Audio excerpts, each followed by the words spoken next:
सुमारे 400च्या आसपास लोकसंख्या असणाऱ्या जोगेवाडी गावामध्ये दूध व्यवसाय मोठ्या प्रमाणात केला जातोय।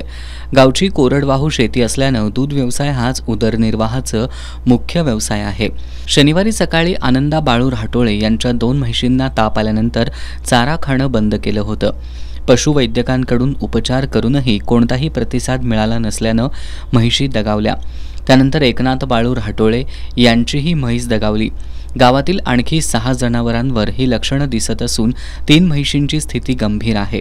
जोगेवाडी गावातील म्हशी ताप भरल्यानंतर 24 तासानंतर मरण पावत आहे। त्याचा आतापर्यंत त्याचा अजून निदान लागलेलं नाही।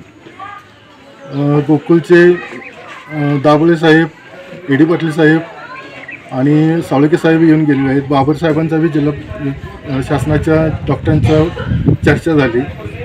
तेली साहेबसुद्धा येऊन गेलेले आहेत, परंतु आतापर्यंत 48 तासात 3 जनावरे दगावलेली आहेत आणि 6 जनावरे अजून म्हणजे सिरियस आहेत। त्यातले 3 जनावरे जास्त सिरियस आहेत, 2 अजून आता सुरुवात झाली आहे।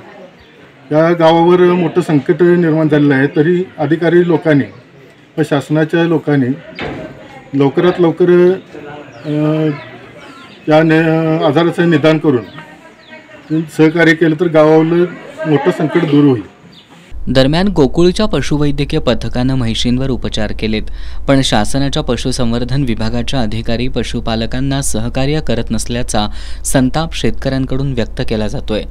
याबाबत पशुसंवर्धन विभागाचे विस्तार अधिकारी डॉक्टर वर्षाराणी पाटील वाघ यांना याबाबत दूरध्वनीवरून विचारलं असता मृत म्हैशींचं रक्ताचे आणि पोटातील भागाचे नमुने प्रयोगशाळेत पाठवले असून अद्याप अहवाल आला नसल्याचं त्यांनी सांगितलं।